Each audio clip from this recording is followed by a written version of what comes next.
रिजवान और प्रियंका की कहानी कोलकाता की एक चर्चित घटना है जिसने कोलकाता को तो हिलाया ही था, पूरे भारतवर्ष में चर्चा का विषय बन गया था। पुलिस कमिश्नर से लेकर कितने ही पुलिस अधिकारियों का तबादला हो गया था। कोलकाता ने कितने ही दिन हंगामा और आगजनी होते देखा था। आप सलाम हिंदुस्तान देख रहे हैं। इस घटना पर चर्चा कर किसी के दिल को दुखाने का कोई इरादा नहीं है, बल्कि इस वीडियो को एजुकेटिव एंगल से बनाई गई है। इस वीडियो के माध्यम से आम जनता में एक मैसेज पहुंचाने की कोशिश की गई है। रिजवान नाम के एक शख्स की एक अमीर लड़की, जिसे शहजादी कहना ज्यादा उपयुक्त होगा, कोलकाता के लक्स कोजी जैसी बड़ी कंपनी की उत्तराधिकारी थी, से प्यार हो जाता है। अमीरी और गरीबी का फासला, फिर धर्म का उससे भी बड़ा फासला। रिजवान मुस्लिम था, प्रियंका एक हिंदू। हीरो और हीरोइन के बीच में कितने ही विलेंस आ गए। ये विलेंस फिल्मी विलेंस नहीं थे जो हीरो से मार खाकर भाग जाते। इस प्रेम कहानी का अंत बेहद दुखद है। कोलकाता में चारों तरफ हंगामा मच गया था। कितनी ही जगह आगजनी हुई, कितनी ही बसेस और गाड़ियों को जला दिया गया था। बड़े पैमाने पर विरोध प्रदर्शन हुए। अफवाह थी कि रिजवान का कत्ल हुआ है और पुलिस ने उसकी लाश को मोर्चरी से गायब कर दिया है। बुद्धदेव भट्टाचार्य उस समय बंगाल के चीफ मिनिस्टर हुआ करते थे। निष्पक्ष जांच करवाने और आरोपियों पर सख्त कार्रवाई करने का उन पर जबरदस्त दबाव था। पुलिस कमिश्नर से लेकर कितने ही आला अधिकारियों का ट्रांसफर कर दिया गया था और मुख्यमंत्री बुद्धदेव को रिजवान के परिवार से मिलने के लिए उनके घर पर जाना पड़ा था। रिजवान एक होनहार लड़का था जो सेंट जेवियर का प्रोडक्ट था। पढ़ाई पूरी करने के बाद वो डिजाइनिंग इंस्टीट्यूट में ग्राफिक्स पढ़ाने लगा था। 2007 में प्रियंका तोड़ी नाम की एक लड़की ग्राफिक्स सीखने डिजाइनिंग इंस्टीट्यूट ज्वाइन करती है। इंस्टीट्यूट में प्रियंका का क्लास रिजवान ही लिया करते थे और पढ़ते पढ़ाते दोनों एक दूसरे के करीब आते चले जाते हैं। पढ़ने पढ़ाने के सिलसिले के दौरान दोनों में प्यार हो जाता है और दोनों शादी करने की सोचते हैं। रिजवान के परिवार को इस शादी से कोई एतराज नहीं था, लेकिन प्रियंका जानती थी कि इस रिश्ते को उसके परिवार वाले कभी कबूल नहीं करेंगे। उसके डैड उसकी शादी रिजवान से कभी नहीं होने देंगे। दोनों बिना परिवार वालों की सहमति लिए 18 अगस्त 2007 को शादी कर लेते हैं।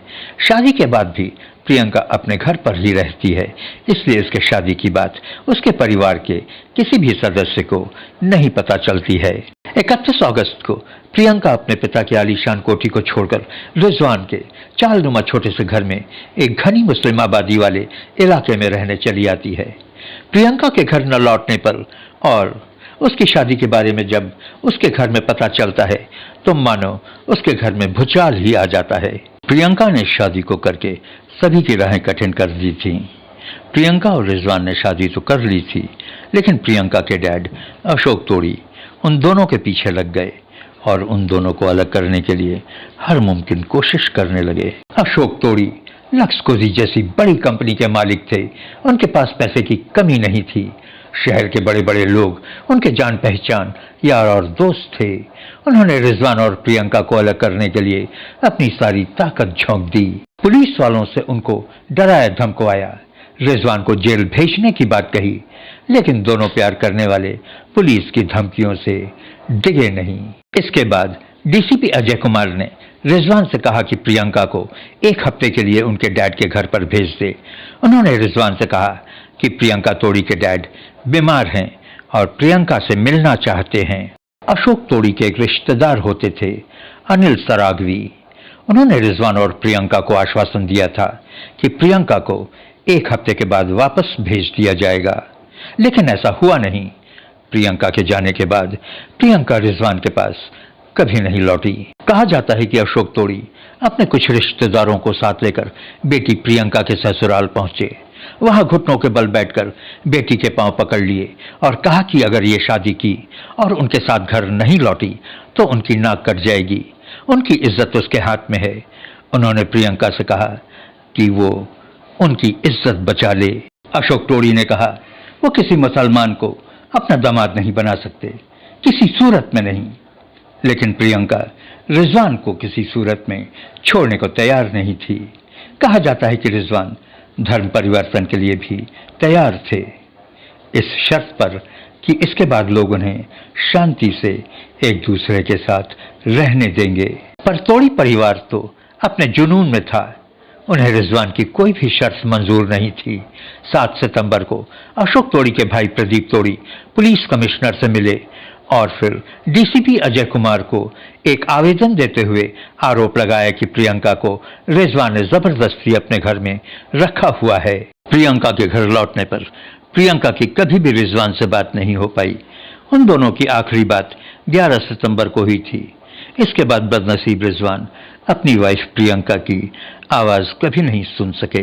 रिजवान प्रियंका को घर लाने के लिए एड़ी चोटी की ताकत लगा दी, जो बन सका किया। पुलिस में आवेदन दिया, पुलिस वालों से गुहार लगाई, लेकिन पॉजिटिव नतीजा नहीं निकला। हार थककर 19 सितंबर को association for protection of democratic rights को आवेदन कर गुहार लगाई। रिजवान ने कहा कि मैं भारत का एक संजीदा और ईमानदार नागरिक हूं। मैंने हमेशा संविधान की इज्जत की है। एक वयस्क होने के नाते हमने कानून के रास्ते जाकर एक दूसरे से शादी की। प्लीज मुझे मेरी बीवी से मिलवाने में मदद कीजिए। लेकिन अफसोस, इस एप्लीकेशन को भेजने के 2 दिन के बाद 21 सितंबर 2007 को रिजवान की लाश दमदम के इलाके में रेलवे की पटरियों पर मिली। पुलिस ने इसे आत्महत्या करार दिया। पुलिस ने कहा यह खुदकुशी का मामला है। सेंट जेवियर्स के छात्रों ने 100 दिनों से ज्यादा कैंडल लाइट विरोध प्रदर्शन किया। रिजवान की लाश मोर्चरी से गायब होने की अफवाह ने कोलकाता के कई इलाकों में आग लगाने का काम किया। चारों तरफ प्रदर्शन शुरू हो गए। कितनी ही जगहों पर आगजनी हुई, कितने ही कारों को और कितने ही बसेस को आग के हवाले कर दिया गया। पत्थरबाजी में कितने ही लोग घायल हो गए थे।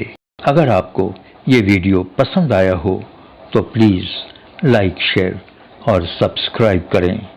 Thank you for watching.